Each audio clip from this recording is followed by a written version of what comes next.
South बहुत ज़्यादा successful है, लेकिन वो देखिए आयरॉनिकली नंबर्स की बात कर रहे थे हम, अरुण जी ने भी ये बात का ज़िक्र किया, लेकिन पुष्पा 2 ने जो नंबर्स अचीव किए हैं, वो सारे रिकॉर्ड ब्रेकिंग नंबर हिंदी में से आए। साउथ के नंबर्स उनके रिकॉर्ड ब्रेकिंग होंगे, पर हिंदी के नंबर रिकॉर्ड ब्रेकिंग हैं। तो ये एक बात सिर्फ यही साबित करता है कि सारा भारतीय सिनेमा एक है, कि कोई बट गया है या लोगों ने तय कर लिया है कि हम ये ग्रुप है, हम वो ग्रुप है। देखिए अल्टीमेटली फ़िल्म जो होती है ना, वो सबको साथ में ले आती है। नील बर्वे जी संस्कार भारती कोंकण प्रांत के अध्यक्ष हैं और जाने माने अभिनेता हैं हिंदी और मराठी सिनेमा के। उनसे आग्रह है कि वो मंच पर आएं। भारती जी, भारती प्रधान जी जो कि जानी मानी पत्रकार हैं, पिछले 50 सालों से वो इस क्षेत्र में काम कर रही हैं। आग्रह है कि वो मंच पर आएं।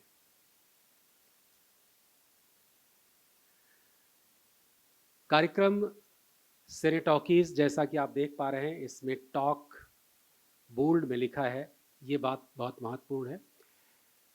सिनेमा के ऊपर चर्चा, बातचीत। संस्कार भारती कलाओं के माध्यम से समाज को जागरूक करने और अपनी संस्कृति का संरक्षण संवर्धन करने के लिए 1981 में बनाई गई थी। तब से लगातार सभी कलाओं के ऊपर पूरे देश में अखिल भारतीय स्तर पर यह काम करती आ रही है। हर प्रदेश में इसकी समितियां हैं और ये काम करती है। कालांतर में ये ध्यान में आया कि सिनेमा ऐसा बड़ा क्षेत्र है जो सबसे ज़्यादा प्रभावी है, उस दिशा में भी हमें सोचना चाहिए। 2011 के बाद इसके बारे में काम शुरू हुआ और उसकी परिणति ये हुई कि 2022 में हमने एक बृहद कार्यक्रम किया, सिने टॉकीज, जिसका कि उद्देश्य था कि सिनेमा की जब हम बात करते हैं तो बात होती है फेस्टिवल्स की, हीरो हीरोइंस की, या फिर आप देखें तो करोड्स की। अभी अभी जो फिल्म आई पुष्पा, आपने देखा, चर्चा होती कितने करोड़ हुई, 150 करोड़ हुई, 500 एक दिन में। यही हम लोग ढूंढते हैं कि पहले दिन में कितने करोड़ कमाए। कंटेंट क्या है जो समाज को प्रभावित कर रहा है, उस पर चर्चा नगण्य है, न के बराबर है। उसके ऊपर कोई बात नहीं करता है कि जो कंटेंट उसमें दिखाया जा रहा है वो समाज के लिए कितना आवश्यक है या उसका कोई अर्थ नहीं है। सिनेमा निश्चित रूप से मनोरंजन का एक साधन है, होना चाहिए, लेकिन उसके साथ साथ और भी कुछ आवश्यक है। इस पर बिना बात किए बात नहीं आगे बढ़ेगी। इसीलिए संस्कार भारती ने ये जिम्मेदारी उठाई कि इस पर हम चर्चा करेंगे। तब ये मंच तैयार हुआ सिने टॉकीज़ का, जिसमें हम समाज के तौर पर क्या बहुत आवश्यक है, जो समाज को और देश को प्रभावित करता है, उस कंटेंट पर हम चर्चा करें। तो पहला जो संस्करण हमारा हुआ 2022 में मुंबई विश्वविद्यालय के साथ मिलकर के, उसका हमारा मुख्य विषय था स्वतंत्रता से स्वाधीनता की ओर, जिसमें ये था कि आज़ादी को लेकर के फिल्में थी, प्री और पोस्ट, यानी कि आज़ादी के पहले का सिनेमा और आज़ादी के बाद का सिनेमा। इस बात को लेकर के उस कार्यक्रम में चर्चा हुई। 2 दिन का वो कार्यक्रम था और बहुत बृहद स्तर पर उसको सराहा गया।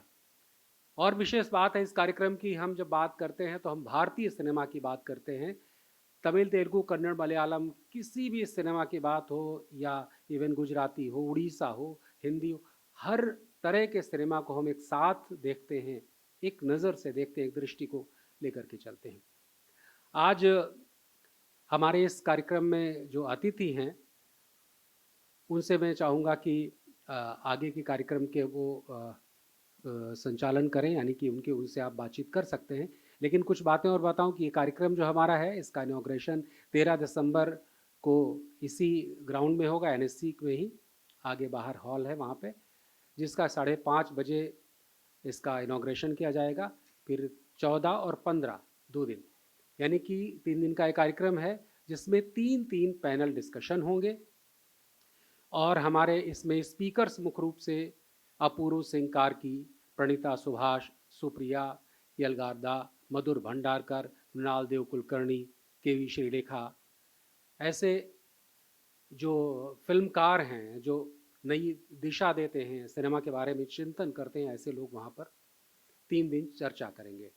तो इस कार्यक्रम के बारे में और हमारे पैट्रॉन्स जो हैं, हमारे के दिशा निर्देशक जो हैं हमारे इस कार्यक्रम के, श्री प्रवीण तरडे जी, श्रीमती खुशबू सुंदर, श्री विपुल अमृतलाल शाह जी, श्री सुभाष घई जी, श्री जी सुरेश कुमार जी और भारती प्रधान जी। इस पैट्रॉन में से 2 लोग आपके समक्ष हैं और इस कार्यक्रम के हमारे जो समन्वयक हैं या कन्वीनर कहिए, वह हमारे संस्कार भारती कोंकण प्रांत के अध्यक्ष श्री सुनील बर्वे जी हैं। तो अब हम इनके हाथ में देते हैं कि आगे की बातचीत आप इनसे इस कार्यक्रम के बारे में और ज़्यादा जानकारी ले सकते हैं। जी, शुक्रिया।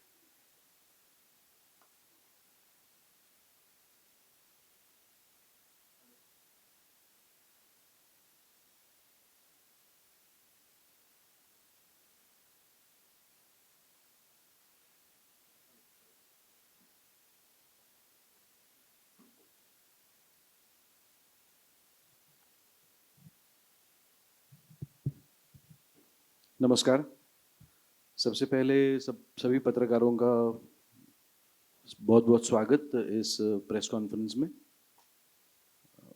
मैं संस्कार भारती कोंकण प्रांत का अध्यक्ष हूं और मराठी नाटकों में, मराठी सिनेमा में अभिनेता रह चुका हूं काफ़ी सालों तक।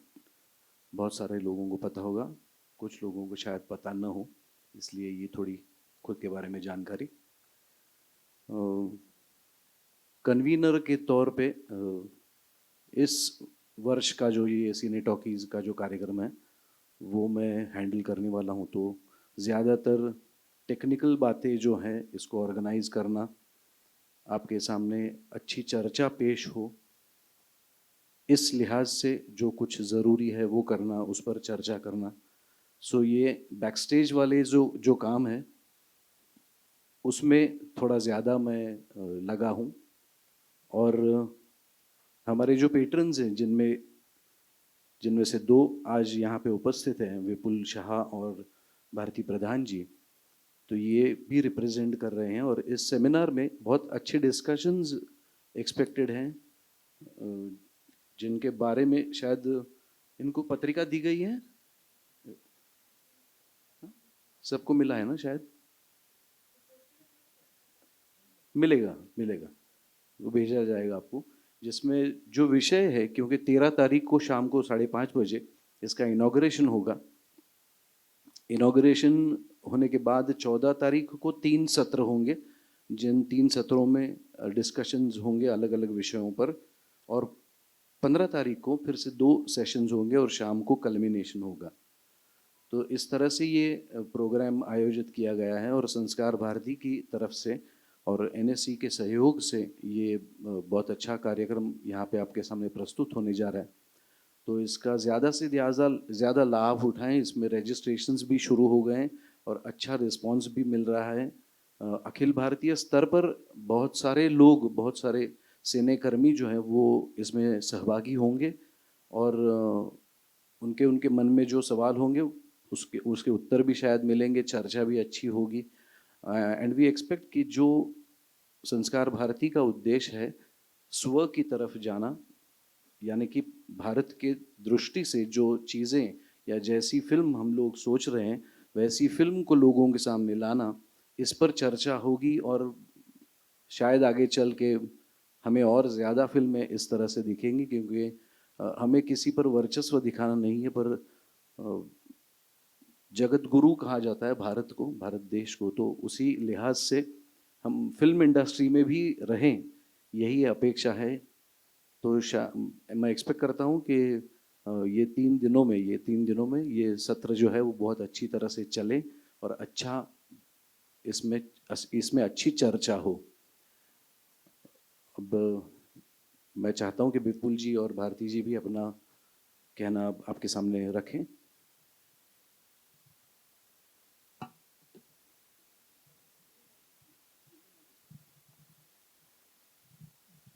वैसे I have such a loud voice. मैं सिर्फ इतना ऐड करूंगी जो बरवे साहब ने कहा। मैं सिर्फ इतना ऐड करूंगी कि जो टॉपिक चुना गया है इस बार डिस्कशन के लिए, from woods to roots, I think that sums up everything, because हम लोग इतना बांट चुके हैं ना। We have Tollywood, Mollywood, Bollywood, we have so many woods. तो सबको अभी टाइम आ गया है कि सबको एक अम्ब्रेला के नीचे आना चाहिए और उसे भारतीय सिनेमा कहना चाहिए।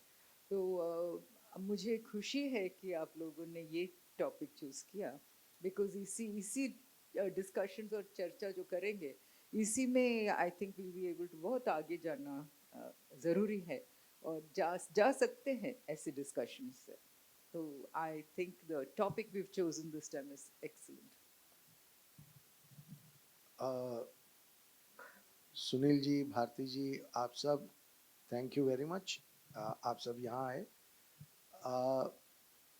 बॉलीवुड शब्द से पूरी इंडस्ट्री को तकलीफ है, और ये बात हमारे सबसे आइकॉनिक सदी के महानायक अमिताभ बच्चन जी भी बहुत बार बोल चुके हैं, और भी बहुत सारे मंचों पे इसका बहुत प्रखर तरीके से विरोध किया गया है। तो हमारी एक ही रिक्वेस्ट मीडिया से है, अगर आप इसे बॉलीवुड कहना बंद कर देंगे तो ट्रस्ट मी, ये बॉलीवुड शब्द खत्म हो जाएगा। और वो बॉलीवुड हुआ तो टॉलीवुड हुआ तो कॉलीवुड हुआ, ना ऐसा कुछ है, ना ऐसी कोई बात है। भारत का सिनेमा एक ही सिनेमा है। और मैं आपको बताता हूँ कि जब हम आज भी जब हमारे साउथ के मित्रों से बात करते हैं, तो कई लोग हैं जिन्होंने मुझे कहा है कि हम तो बच्चन साहब की जो पुरानी पिक्चरें थी उसी को इंस्पिरेशन रख के हमारी फिल्में लिखते हैं, और वो फिल्में इतनी सक्सेसफुल होती हैं।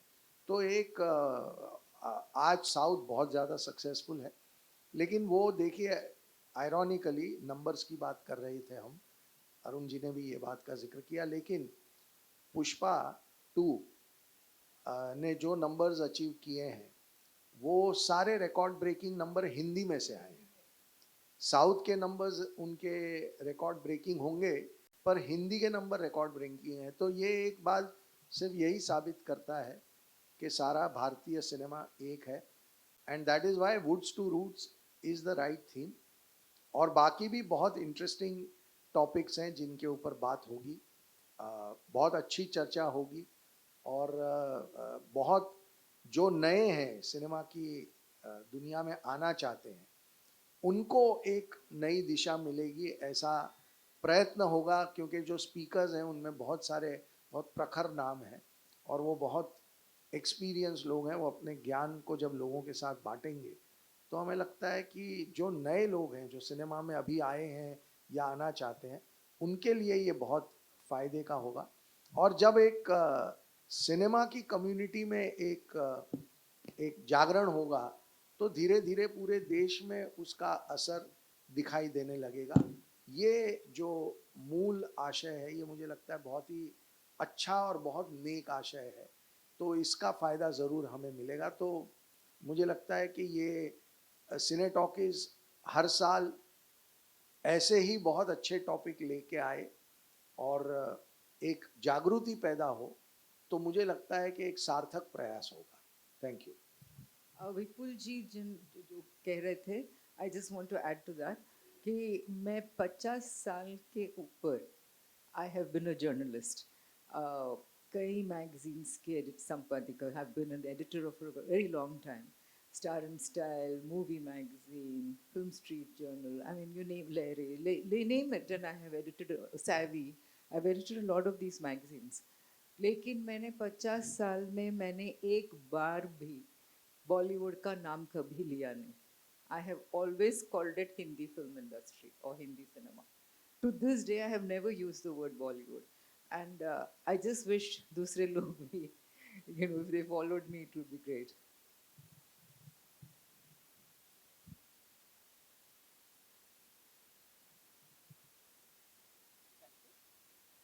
पता नहीं अभी किसी को कुछ सवाल है इस पर? इसके इनॉग्रेशन में जो गेस्ट होंगे उनके बारे में जानकारी हम आपको 1-2 दिन में दे देंगे। 13, 14 और 15 दिसंबर को ये जो कार्यक्रम है वो होने वाला है। ये मैं फिर से दोहरा रहा हूँ, 13 तारीख को शाम को इसका उद्घाटन होगा। 14 तारीख को 3 सत्र होंगे जिसमें डिस्कशंस होंगे।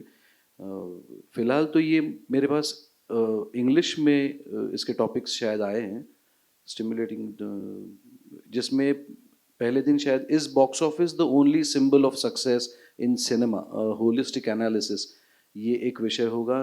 दूसरा विषय इज सिनेमा जस्ट एंटरटेनमेंट और मोर, ये एक विषय है। फिर तीसरा विषय है local is global, is going back the way forward.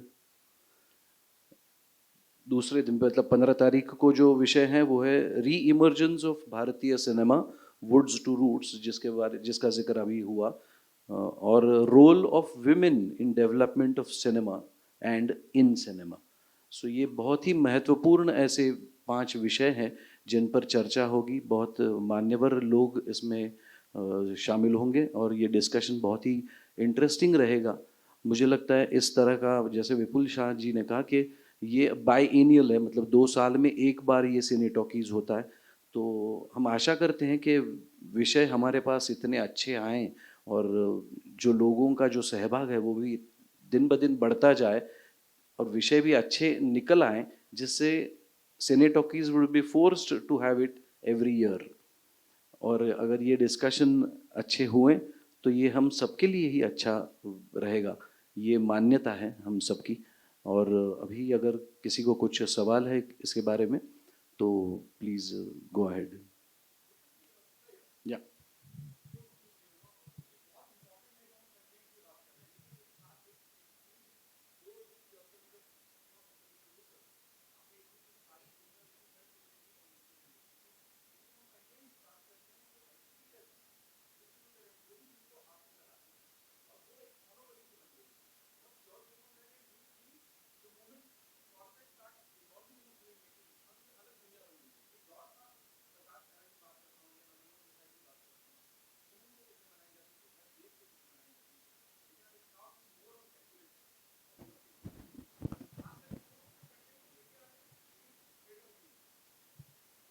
देखिए, ये एक लड़ाई निरंतर है,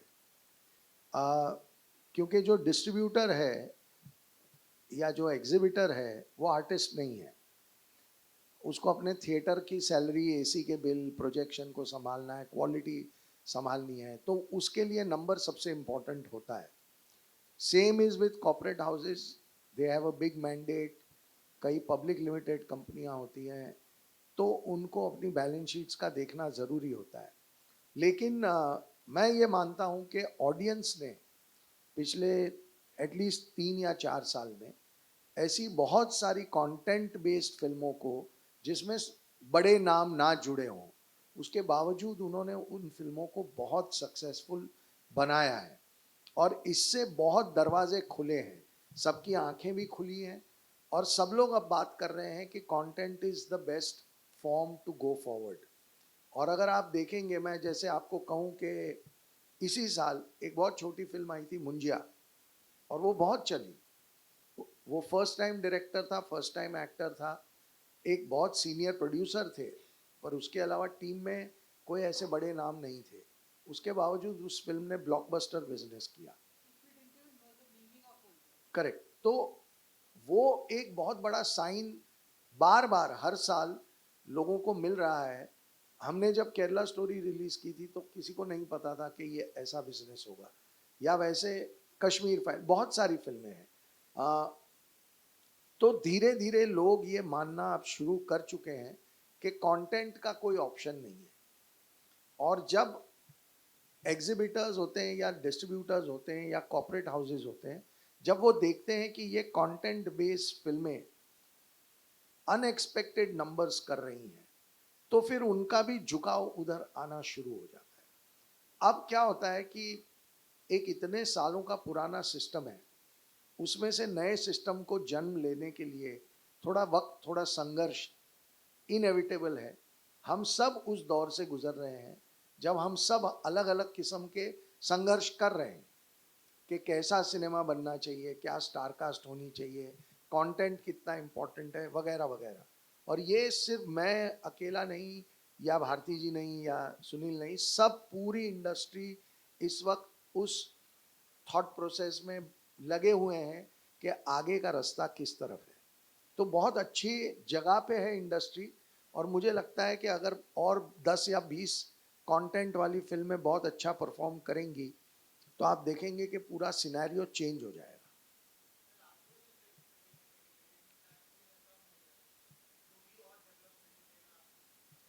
देखिए, एंटरटेनमेंट टैक्स स्टेट वाइज लगाना कुछ स्टेट्स ने चूज किया है, बट अदरवाइज जीएसटी के आने के बाद एंटरटेनमेंट टैक्स जा चुका है।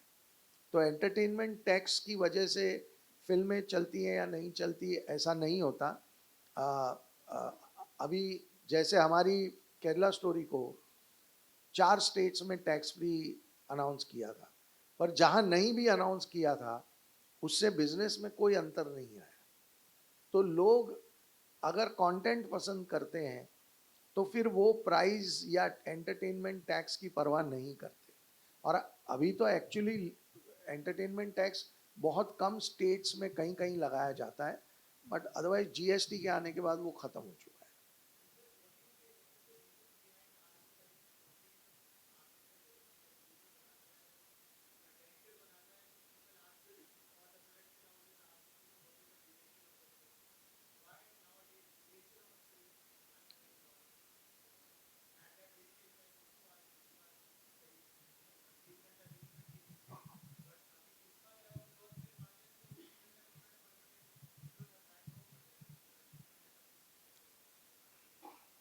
नहीं, देखिए ऐसा नहीं होता। एनिमल भी बहुत लंबी फिल्म थी, 3.5 घंटे की थी।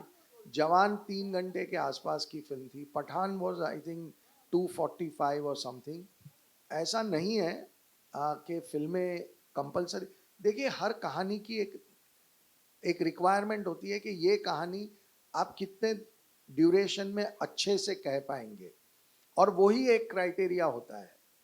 और ऑनेस्टली मैंने अभी तक कभी एक्सपीरियंस नहीं किया जब स्टूडियो ने मुझे कहा हो कि फला फिल्म की लेंथ इससे ज़्यादा नहीं हो सकती।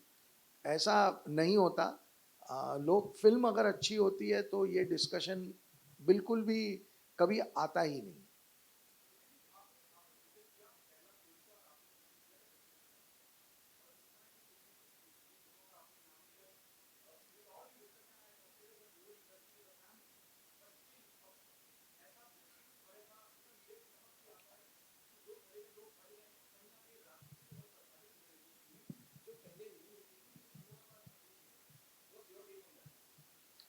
देखिए, हर एक इंसान जो होता है ना, किसी भी देश में और पूरी दुनिया में, हर इंसान का अपना एक पॉलिटिकल व्यू होता है, और होना भी चाहिए।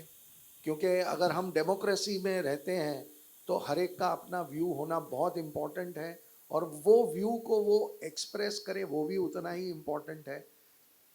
जैसे मैंने कहा कि इंडस्ट्री एक बहुत ट्रांसफॉर्मेटिव दौर से गुजर रही है, ये भी उसमें से एक दौर है। हम सबके पॉलिटिकल व्यूज पहले भी थे, आज भी हैं। सोशल मीडिया के आने के बाद लोगों ने अपने पॉलिटिकल व्यूज के ऊपर कमेंट करना शुरू किया, तो सडनली लोगों को रियलाइज हुआ कि अरे यार, हम तो फिल्म इंडस्ट्री वाले हैं या आर्टिस्ट हैं, हम क्यों ये कर रहे हैं। पर ये एक इनिशियल फेज है, इसलिए ऐसा एक डिस्कशन होता है।